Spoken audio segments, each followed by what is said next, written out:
Cette maison, on l'a vraiment choisie pour le lieu et puis cette pierre qui était vraiment présente partout et ce bois. Alors, on a choisi de passer par un architecte parce que c'est difficile de se projeter. En fait, là, quand on est rentré dans la grange, c'était un énorme cube de 5 par 5 par 5. C'était difficile de pouvoir se projeter, donc on avait une idée, mais on n'avait pas les détails. Donc eux, ils ont réussi à trouver effectivement l'idée de la passerelle, par exemple, auquel on n'aurait pas du tout pensé.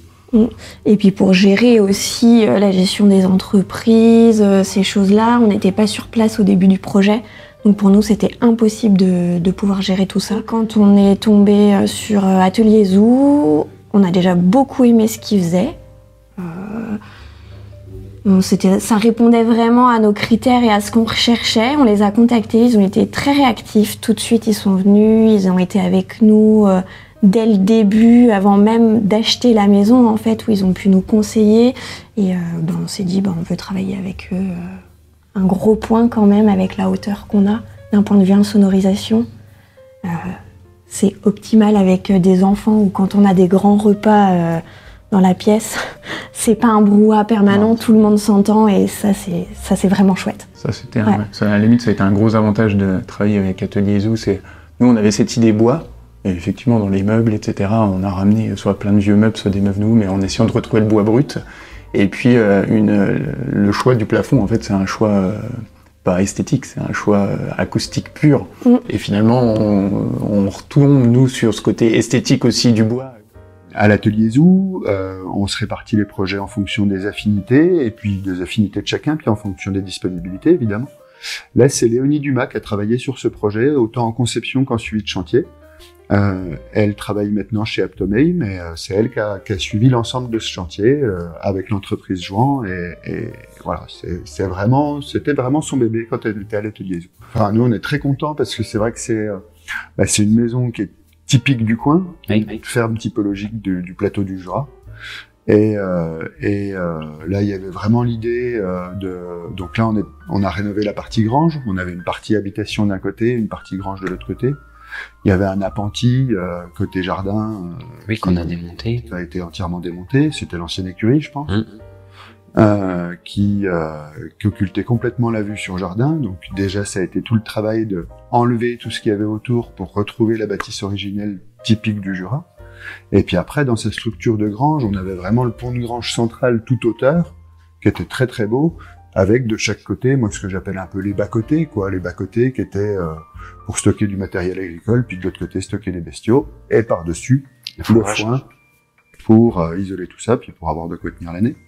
Et le pont de grange au milieu avec son pont mobile. Et donc nous, dans le concept architectural, c'est ce qu'on a voulu retrouver aussi.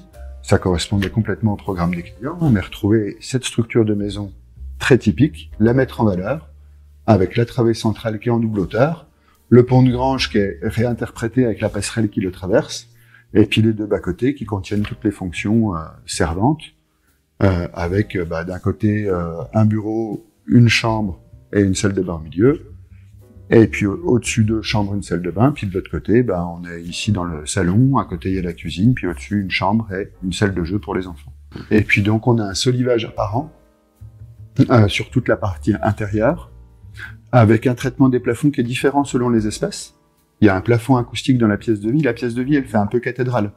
Comme dans une cathédrale, ça peut avoir tendance à résonner, surtout quand on est un peu nombreux. Donc là, on a vraiment été attentif sur le traitement phonique du plafond bois, en mettant des planchettes de sapin ajourées, une feutrine par-dessus, un isolant en laine de bois au-dessus de la feutrine, et tout d'un coup, on a un plafond qui devient absorbant phonique et qui évite que ça résonne dans toute la pièce de vie. Dans les chambres, on n'a pas le même souci, donc on a plutôt des plafonds qui sont aussi en bois, mais qui sont fermés. Dans les matériaux intérieurs, c'est vrai on avait l'aspect pierre qui était déjà bien présent, et qu'on voulait remettre en valeur. Alors comme la pierre, elle est sur les murs extérieurs, et qu'on isolait par l'intérieur, on n'allait plus trop la voir. Donc on l'a mise vraiment en évidence sur le mur intérieur, le mur de refend intérieur qu'on a sablé, on a fait refait quelques joints à la chaux, mais on voulait le laisser très très brut parce qu'il est très beau comme il est. Et puis il y avait de toute façon une volonté du matériau bois parce qu'il apporte beaucoup de chaleur. Donc on le retrouve sur le traitement intérieur des menuiseries extérieures. On a des menuiseries extérieures double vitrage bois alu Mais du coup, le côté intérieur, c'est du sapin. Et puis, après, il y avait la volonté de retrouver en bas un sol minéral, donc on a travaillé avec un béton de finition. Au-dessus, il y avait une volonté de sol chaud. Donc on a utilisé un parquet contre-collé chêne pour venir couvrir tout l'espace du R+1. Il y avait vraiment cette volonté de travailler avec des matériaux bruts. Donc on a le bois, on a le béton, on a la pierre, et donc la passerelle et l'escalier ont été traités en acier brut. Les soudures sont apparentes, on allait vraiment souder l'escalier, polir les soudures, un coup de vernis dessus, et c'est resté comme ça. Et donc on retrouve cette trilogie de matériaux, métal, le végétal avec le bois, et le minéral entre la pierre et le béton, qui dialoguent les trois dans la pièce de vie.